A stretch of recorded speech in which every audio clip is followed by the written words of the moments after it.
예, 여러분 반갑습니다. 오늘도 이렇게 또 바이블 스터디 얼굴 뵙게 되어서 너무나 반갑습니다. 비록 영상이지만 여러분들 이렇게 함께 하게 돼서 너무 고맙고요. 감사하고요. 오늘도 이스라엘의 역사를 통해서 지금의 우리를 바라보고 지금의 나를 바라보는 그런 귀한 시간이 되기를 원합니다. 사사기 나누고 있는데요. 오늘도 계속해서 사사기를 이어가도록 하겠습니다. 그리고 후반부에는 이제 사사기를 마치고 단일 왕국 시대가 시작이 되는데 그 부분까지 잠깐 나누도록 하겠습니다. 사사기는 죄의 악순환에 대한 기록이라고 했습니다. 이스라엘 백성이 죄를 지으면 하나님은 주변 국가를 활용하셔서 징벌을 하셨습니다. 징벌을 받은 이스라엘 백성들은 고난을 받으니 하나님에게 도와달라고 합니다. 이때 하나님은 사사를 세우셔서 구원해 주셨습니다. 그러면 얼마간 평화가 임합니다. 시간이 흐르면서 다시 등 따뜻하고 배가 부르면 이스라엘 백성들은 죄를 짓게 됩니다. 죄, 징벌, 구원, 평화. 다시 죄, 징벌, 구원, 평화. 계속되는 악순환입니다. 이러한 악순환은 사사시대뿐만 아니라 구약시대 내내 이어지고 있고 사실 이스라엘 백성들만이 아닌 지금 살아가고 있는 우리들의 이야기이기도 합니다. 사사기의 사사라는 뜻은 이방 민족이 이스라엘이 정신 차리도록 전쟁을 치룰 때 하나님께서 이스라엘의 리더 지도자로 세운 것이 바로 사사입니다. 쩌지, 재판관이라는 뜻인데요. 재판을 하고 왕의 대리자로 이방 민족의 침입으로부터 전쟁을 할 때 장군의 역할을 합니다. 평시에는 재판관, 제사장으로 제사를 드리고 하나님의 말씀을 대언하는 선지자 역할을 하는 것이 사사입니다. 왕은 아니고 왕의 대리자라는 것 중요합니다. 그리고 사사는 세습되지 않습니다. 모두 12명의 사사가 기록되었는데요. 이 중 중요한 4명의 사사를 알아보고 있습니다. 지난주 여사사 드보라와 기드온에 대해서 알아봤고요. 오늘은 또 다른 사사 입다와 그 유명한 삼손에 대해서 나누겠습니다. 요단 등편에 길르앗 야벳이라고 하는 곳에 아주 넓은 곡창지대가 있습니다. 이 땅에서 암몬 족속이 와서 이곳에 있는 곡식들을 다 가져가는 거죠. 하나님이 암몬 족속을 징벌의 도구로 사용하신 것입니다. 이때 이스라엘 백성들이 도와달라고 부르짖지만 사실 하나님이 처음에는 거부를 하십니다. 너희들이 구원해 주었지만 계속해서 반복해서 나를 끝까지 섬기지 않았다라는 것입니다. 이에 장로들이 더욱 간절히 도와달라고 간청을 합니다. 하나님은 간절한 간구에 입다라는 사람을 찾아가라고 합니다. 성경에서 입다를 길르앗 사람 큰 용사라고 소개를 합니다만 그는 주먹을 쓰는 조직폭력배 같은 비슷한 사람입니다. 그는 기생의 아들로 태어나 어릴 때부터 구박과 천대를 받았습니다. 그는 지역에서 깡패 노릇을 하다가 요단 등편의 유명한 조폭 두목이 되었는데요. 이 입다에게 하나님의 말씀대로 사사가 되어달라고 장로들이 부탁을 합니다. 입다 또한 처음에는 자신의 그 조폭 생활 이런 것 때문에 그 자신을 업신여긴 장로들이었기 때문에 거절을 합니다. 그러나 하나님께서 함께 하심으로 인해 허락을 하죠. 입다는 이스라엘의 백성들을 괴롭힌 암몬 족속에게 그 옛날 이 지역에 다 멸하더라도 너희 암몬 족속만큼은 이스라엘 백성들이 괴롭히지 않았는데 왜 자꾸 이스라엘 백성들을 괴롭히냐고 멈추라고 합니다. 그가 옛날에 그 이스라엘 역사를 잘 알았던 것이죠. 성경의 역사를, 성경의 지식을 잘 알고 있었던 사람입니다. 이렇게 입다 족속과 회유를 하며 전쟁을 하며 암몬 족속을 전쟁에서 이기게 됩니다. 근데 이때 입다가 참 잘못된 소원을 했습니다. 내가 전쟁에서 이기고 고향으로 돌아가면 나를 가장 먼저 반갑게 맞이하는 사람을 하나님에게 번제로 드리겠다라고 합니다. 이게 참 잘못된 아주 인간적인 생각으로 어처구니 없는 그런 서원이었는데요. 하필 또 이때 외동딸이 그 아빠가 전쟁에서 이기고 오니까 얼마나 기쁜지 소고를 치며 그렇게 아빠를 반기는 거죠. 입다가 그냥 어떻게 합니까? 하나님께 번제를 드리겠다라고 약속을 했고, 사실 그러나 이때도 입다가 그냥 하나님에게 회개하면 그 하나님이 다 용서해 주실 텐데요. 그 자존심이 뭔지 자기 딸을 이렇게 번제로 드리게 됩니다. 이 부분에 대해서는 이제 아직까지 신학자들 사이에 논쟁이 좀 있습니다. 왜냐하면 레위기에서는 절대로 사람을 번제로 드리지 말라고 하셨기 때문입니다. 다른 해석은 이제 입다의 딸이 그 평생 성전에서 몸종으로 보냈을 거라는 해석도 있습니다. 자, 어쨌든 사사 입다가 암몬 족속을 무찌르고 돌아왔습니다. 이때 에브라임이라고 하는 족속이 입다에게 불평을 합니다. 왜 혼자 전쟁을 가서 이기고 혼자 박수를 받느냐, 시기 질투를 했던 것이죠. 이때 입다가 또 인간적인 마음으로 거의 에브라임 족속을 다 전멸시키게 됩니다. 아주 평소 성격 그대로 드러난 것인데요. 이 일은 나중에 이스라엘의 12지파의 공동체가 깨지는 엄청난 비극의 씨앗이 됩니다. 입다는 하나님의 부르심에 순종하여 큰 공을 세웠지만 잘못된 소원, 그러니까 인간적인 마음으로 잘못된 소원을 했고, 또 이스라엘의 한 지파, 그 에브라임 지파를 거의 전멸시키는 우를 범했습니다. 참 하나님에게 쓰임 받을 때의 지도자가 이처럼 중요하다라는 걸 알 수 있는데요. 한 사람에게 하나님의 영이 임했습니다.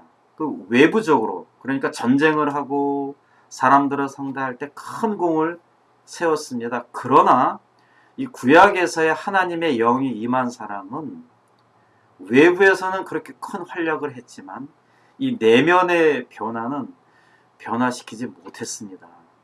우리의 내면까지 변화시키기 위해서는 반드시 성령님이 우리 안에 임해야 하는데 그렇지 못했다라고 하는 것을 우리는 입다를 통해서 배우게 됩니다.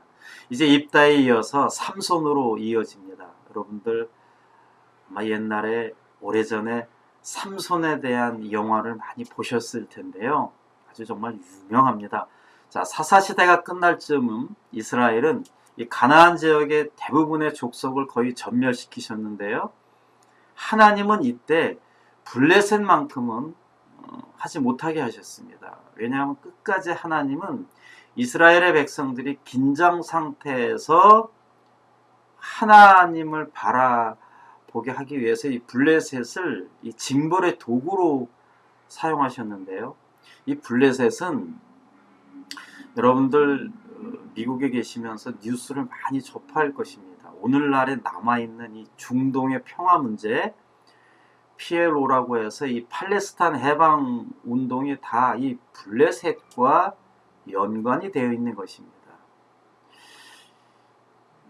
이 블레셋을 통한 징벌은 사실 강력한 징벌입니다. 이 블레셋으로부터 약속의 땅을 지키도록 사명을 받고 태어난 사람이 바로 삼손입니다. 블레셋이 점점 강성해질 때 하나님은 아이를 낳지 못하는 이 마노아라는 부부를 찾아가서 너에게 자식을 줄 것이다 라고 약속을 합니다. 그리고 이 아이를 나실인으로 키우라고 명령을 하십니다. 나실인에게는 3가지 금기사항이 있었습니다. 첫째는 머리에 삭도를 대지 말아야 하고 머리를 깎으면 안 된다라는 조건이 있었습니다.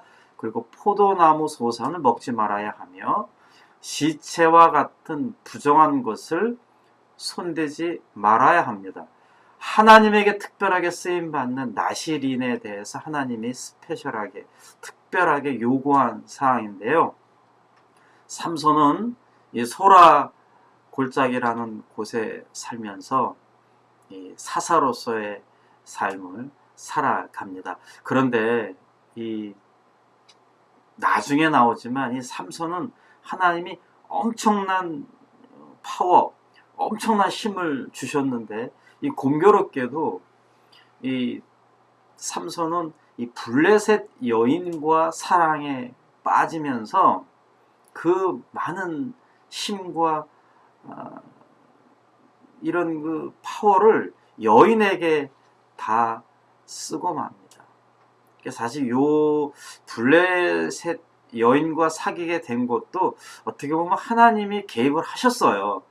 하나님은 삼손에게 이 여인을 통해서 블레셋에 대한 증오감을 불러 넣으려고 블레셋 여인과 결혼하게 하셨습니다. 근데 이 여인이 나중에 이 삼손을 배신하게 됩니다. 이 삼손이 결혼을 했지만 첫날 밤도 치르지 못하고 그 지역 사람들이 뭐 수수께끼를 내며 이 사기를 당하게 됩니다. 그래서 이 삼손이 나귀뼈 하나로 얼마나 힘이 셌는지 블레셋 사람 1000명을 때려서 죽이게 됩니다. 이제 그리고 나서 이 사사로 임명이 됩니다. 이 삼손은 이 하나님이 주신 엄청난 힘을 오직 여자를 좋아하는 데 사용하다가 결국 이 성적 범죄 때문에 타락하고 무너집니다. 사사는 재판관이면서 제사장이면서 선지자인데 삼손은 몰래 블레셋, 요즘에 그 유명한 뭐 가자지구라는 말씀을 많이 들으실 텐데요. 그곳에 가서 창녀와 하룻밤을 자기도 했습니다. 그러다가 이 소래 골짜기의 여인, 그 유명한 드릴라라고 하는 여인에게 반합니다.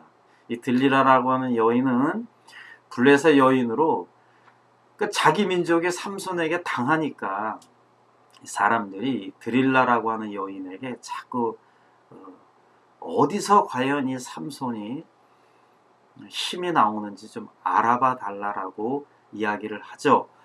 이 드릴라가 이 삼손을 정말 꼬십니다. 한마디로 몇 번을 삼손이 거짓말로 하고 장난을 치고 하다가 이 여인이 막 삐지고 자꾸 이제 가르쳐 달라고 막 뭐 별짓을 다 했겠죠. 그러니까 삼손이 나중에 그만 이야기를 하죠. 나의 힘은 머리에서 나온다. 그게 이제 밤에 삼손이 잠을 잘 때 몰래 머리를 다 깎아내죠. 나중에 블레셋 사람이 잡으러 왔다라고 이야기를 한들 삼손이 힘이 다 빠지니까 그냥 잡혀가는 것입니다. 사실 삼손의 힘은 머리에 있는 게 아니죠. 성령님이 임재했기 때문에 있는 거고 이 머리는 하나의 상징인데 성령님이 떠나니까 삼손이 힘을 다 잃게 됩니다. 그게 어떻게 해요? 블레셋 사람들이 얼마나 이 화가 났는지 삼손에게 눈을 다 빼죠. 그리고 다곤이라고 하는 신전에서 이 연자방아를 맷돌을 돌리는 신세로 전락하게 됩니다. 이때 연자방아를 삼손이 돌리면서 얼마나 눈물을 흘리며 회개를 했겠습니까? 삼손이 하나님에게 회개를 합니다.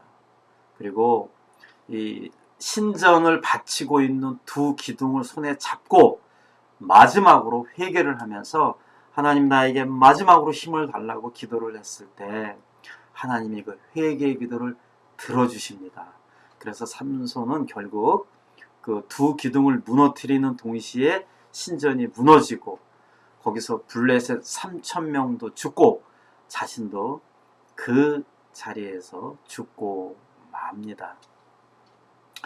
자, 그 후 이스라엘 역사는 이 블레셋 역사의 맥과 함께 합니다. 이스라엘 왕국 시대 때는 이 강성해진 블레셋과 계속 전쟁을 해야 했습니다. 이스라엘의 초대 왕인 사울 왕은 블레셋에게 죽음을 당하고요. 다윗 왕 때도 비록 다윗 왕이 이겼지만 늘 고전을 면치 못했습니다. 이것이 바로 오늘날 중동 정쟁, PLO, 팔레스타인 해방기구와 이스라엘의 분쟁의 역사적인 기원입니다. 이 분쟁의 원천이 사명을 망각한, 그러니까 너는 블레셋을 다 없애라라고 했던 그 삼손이라고 하는 사사가, 지도자 한 사람이 그렇게 하나님의 말씀에 순종하지 못했기 때문에 지금까지도 이렇게 이스라엘과 그 중동에 늘 전쟁이 끊이지 않는 그 상황이 이루어진 것입니다. 이 삼손 사사 이후에 결론은, 이 사사기의 결론은 굉장히 어둡습니다. 사사시대의 대표적인 두 범죄가 있었는데 바로 영적인 범죄와 성적인 범죄입니다. 영적인 범죄를 저지르면 대부분 성적인 범죄가 따라오는데요. 하나님과의 관계가 잘못되니 사람들과의 관계가 잘못되어 가는 것입니다. 사사기는 사람이 하나님의 축복을 받고 나면 범죄하고, 그러면 하나님이 다시 징계를 하고, 그 징계 속에서 하나님을 부르짖으면 하나님이 다시 구원해 주시는 과정이 무려 400년 넘게 반복된다라고 하는 것입니다. 성경은 사사기의 결론을 이렇게 결정 내립니다. 그때에 이스라엘의 왕이 없으므로 사람이 각각 자기 소견에 옳은 대로 행하니라. 왜 이스라엘 백성들은 하나님의 말씀이 아닌 각각 자기 소견에 옳은 대로 행했을까? 이스라엘 백성들이요, 이 솔로몬이 성전을 짓기 전에 한 번도 12지파가 함께 모여서 예배를 드린 적이 없습니다. 예배를 드리지 않으니 말씀이신 하나님을 만나지 못했던 것입니다. 하나님의 말씀을 만나지 못했기 때문에 당연히 그냥 눈에 보이는 현상들, 눈에 보이는 우상에 빠지게 되었던 것입니다. 이 사실을 알았던 다윗이 나중에 다 나오는데요.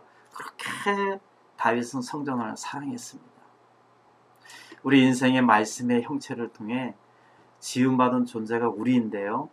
죄로 인해 등을 돌린 하나님에게 돌아갈 수 있는 비결은 단 하나, 말씀이신 예수님을 통해서 내가 자꾸 성화의 과정을 거치고 다시 돌아가도록 우리는 지음받은 존재라는 것입니다. 그래서 예수님이 너희는 먼저 그의 나라와 그의 의를 구하라. 말씀을 붙잡으면 먹고 마시는 것은 내가 알아서 다 해줄 것이다. 이렇게 예수님이 말씀하신 이유입니다.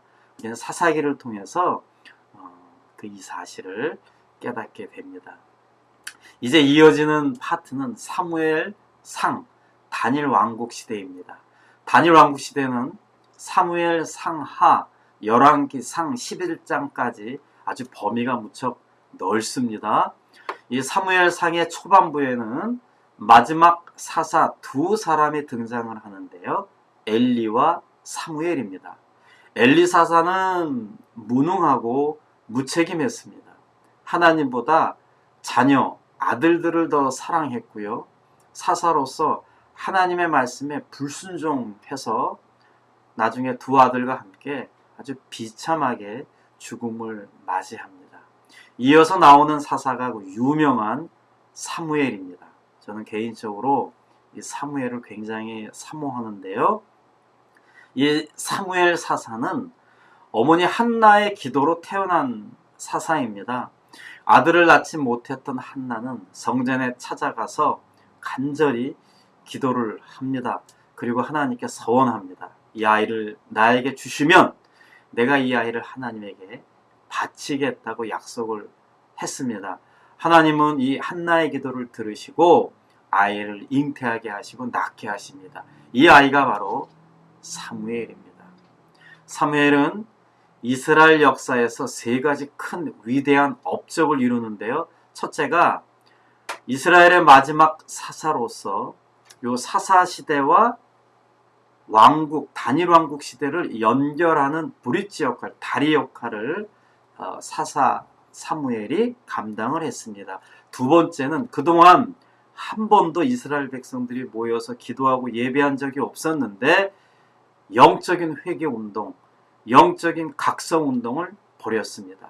이 이스라엘 백성들을 미스바라고 하는 곳에 다 모이게 해서 회개 운동을 벌이게 됩니다. 기도하고 그동안의 잘못을 회개하고 말씀을 받고 이 운동을 바로 사무엘이 하나님을 통해서 하게 됩니다. 자, 세 번째는 아주 중요한데요. 위대한 업적이죠.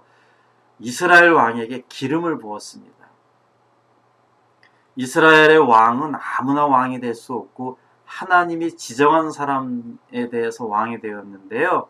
사울 왕, 다윗 왕, 솔로몬 왕, 이 사무엘이 기름을 다 이렇게 부어줍니다. 너는 왕으로서 특별한 존재라고 하는 것을 인정해 주는 것입니다. 아주 굉장한 거죠. 예. 이제 하나님의 말씀대로 이스라엘의 초대 왕이 뽑히게 됩니다. 본격적으로 단일 왕국 시대가 시작되는 것입니다. 왕을 뽑는 세속적인 기준은 용모와 겸손입니다. 용모의 조건은 키가 커야 하고 머리숱이 많아야 하고 눈에 총기가 있어야 했습니다. 머리카락이 치렁치렁하게 자르지 않도록 했습니다. 그리고 두 번째는 겸손해야 했다. 하나님만을 의지하는 사람이 바로 왕의 조건이었습니다. 하나님은요, 왕이 지켜야 할 규례에 대해서도 또 신명기 17장 14절에서 18절에서 네 가지를 말씀하셨습니다. 왕은 이걸 꼭 지켜야 한다. 첫째는 이스라엘의 왕은 반드시 하나님이 기름 부은 자여야 한다. 내가 힘이 있다고, 내가 능력이 있다고, 내가 백성들에게 인기가 좋다고 나는 왕이요 라고 말하는 게 아니고 하나님이 100% 기름 부은 자, 왕이 될 수 있었습니다. 두 번째는 하나님의 말씀을 자나 깨나 옆에 두고 묵상하는 사람이 바로 왕이 될 수 있었고, 아내를 많이 두어서는 안 된다. 아내를 많이 두면 나중에 솔로몬 때 나오는데요. 그 이방 여인, 다른 여인들이 내 가족이 되는 동시에 그 여인만 내 가족이 되는 게 아닙니다. 그 여인이 믿고 있는 신도 같이 들어오는 겁니다. 이 중요한 포인트인데요. 저는 그래서 예전에 교회 어르신이나 목사님들이 할 수만 있다면 믿는 자와 결혼을 해라. 제가 성숙하지 못하고 이렇게 성경을 잘 모를 때는 내가 좋아하면 되고 내가 사랑하면 됐지 이렇게 이것저것 하나 내가 사귀어서 전도시키면 되지 별 생각을 다 했습니다. 그러나 제가 이렇게 성경 공부를 하다 보면 이런 게 다 나오더라고요. 다 이유가 있는 것입니다. 아내를 잘못 들이면 그 아내가 믿고 있는 신도 같이 들어오는 겁니다. 그래서 하나님이 왕으로서 아내를 많이 두면 안 된다. 아내를 잘 두어야 한다. 여러분들 자녀들 금방입니다. 저희 아이들도 이제 벌써 20대 중반이 다가오기 때문에 결혼에 금방이에요. 이 자녀들에 대해서 어떻게 배우자를 선택할 것이냐, 어떤 배우자를 둘 것이냐, 이래서 그런 기도를 부모로서 미리미리 해야 한다라고 하는 거죠. 자, 또 왕으로서 네 번째, 하나님이 지켜주신다는 믿음으로 병거와 마병을 많이 두지 않아야 합니다. 병거와 마병을 많이 두면 전쟁에서 이길 때마다 하나님이 한 게 아니라 내가 했다라고 하거든요. 그래서 하나님은 아예 율법적으로 병거와 마병을 많이 두지 말라. 자, 이런 조건 속에서 이제 이스라엘의 초대 왕으로 사울을 주십니다. 사울이 왕이 되는 과정은 먼저 사무엘 선지자에게 하나님을 대신해 기름을 부음을 받았습니다. 그리고 미스바 총회를 엽니다. 12지파에서 1000명씩 대표를 모으고 그곳에서 뽑히게 됩니다. 뭐 하나님이 뽑히게 했으니 형식적인 거지만 그런 절차를 또 이렇게 하게 하셨습니다. 사울이 왕의 즉위식을 하기 직전 암몬 족속이 이스라엘의 곡창지대인 길르앗 야벳에 침입했을 때 사울을 중심으로 이기게 되고 바로 왕으로 즉위하게 됩니다. 그러나 결론은 사울은 실패한 왕이 되고 맙니다. 실패의 원인은 외모도 아니고 실력도 아니고 잘못된 신앙심으로 하나님으로부터 버림을 받게 됩니다. 사울왕은 하나님께 예배할 때 하나님이 도와주신 것이라는 믿음이 있었습니다. 그것까진 좋았어요.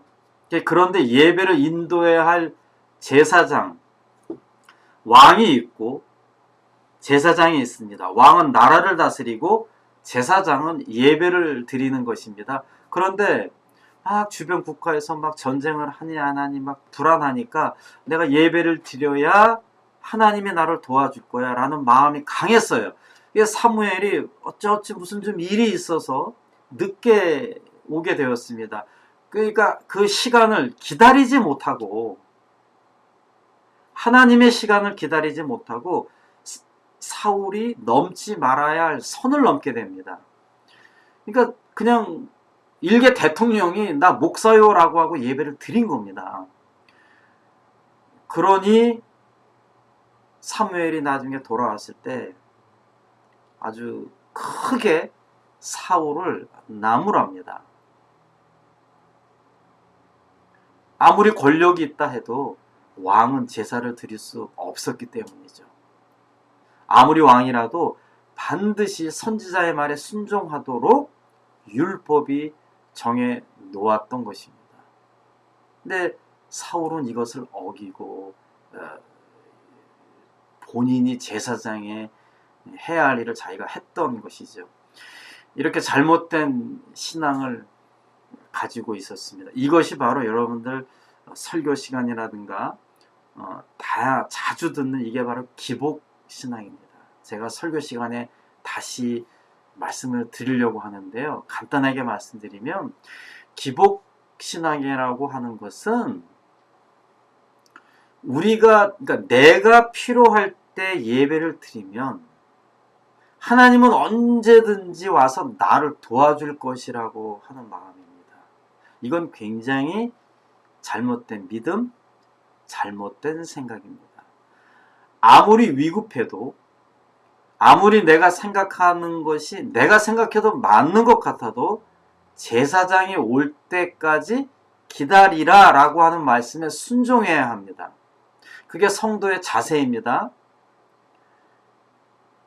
이 사울의 또 다른 잘못은 불순종입니다. 사울은 사무엘을 통해 하나님의 명령인 아말렉을 치게 하셨습니다. 그러시면서 하나님의 조건을 붙이셨어요. 살아있는 사람이나 짐승은 모두 죽여라.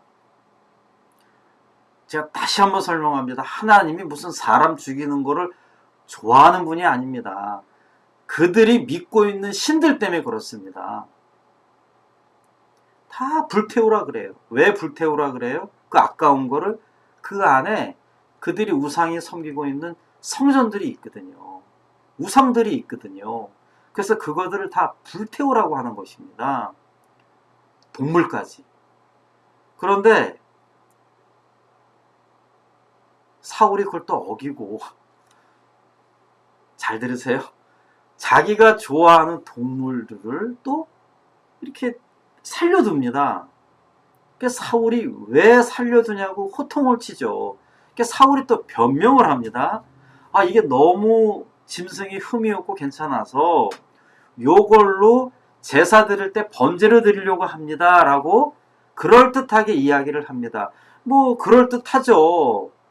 뭐 여러분, 그래서 또 반복됩니다. 돈을 벌 때 부정한 방법으로 돈을 벌어서 헌금을 한다. 그거 아니라는 겁니다. 하나님의 말씀에 불순종해서 다 죽이라고 했는데 죽이지 않고 그것을 살려서 번제를 드리겠다라고 하는 것입니다. 이때 아주 유명한 말을 사무엘이 합니다. 순종이 제사보다 낫다. 나는 제사를 드리기 위해서, 예배를 드리기 위해서 내 나름대로 막 좋은 걸로 뭐 하나님의 말씀이 이렇든 저렇든 그냥 내 생각에 좋은 걸로 제사를 드립니다. 사무엘의 말씀은, 하나님의 말씀은 그거 아니라는 겁니다. 하나님이 이거 아무리 좋아도 너 이거 아니야 라고 하면 그거 드리지 말라는 겁니다. 하나님 안 받는다는 거예요. 그래서 순종해라. 순종이 먼저다 라고 하는 것입니다. 사울은 하나님의 말씀에 순종하는 것보다는 어떻게 하면 인기가 좋아서 좋게 해서 백성들의 내가 인정을 받고 백성들에게 인기가 끌 수 있을까? 거기에 계속 관심이 많았던 거예요. 그게 바로 기복신앙입니다. 하나님 중심이 아니라 내 중심으로 살아가면서 내가 살아가는데 하나님이 필요한 거예요. 이게 얼마나 어처구니가 없습니까? 그래서 여러분들, 제사보다 하나님의 순종이 더 중요하다. 이것을 꼭 기억하시기를 바랍니다. 결국 사울은 이 부분 때문에, 이런 불신앙, 불순종 때문에 비참하게 죽음을 당하게 됩니다. 하나님에게 버림을 받게 됩니다. 그리고 그 왕위는 하나님의 마음에 합했던 다윗에게 옮겨지게 됩니다. 이제 다음 주에는 위대한 왕인 다윗 왕에 대해서 함께 나누도록 하겠습니다. 여러분, 오늘도 함께 하신 여러분 하나님의 이름으로 축복하고요. 오늘 하루도 하나님의 은혜 가운데 승리하는 귀한 하루 되시기를 바랍니다. 성경 통독하시는데 부족한 이 성경 공부가 도움이 되기를 간절히 기도하겠습니다. 감사합니다. 여러분, 좋은 하루 되세요.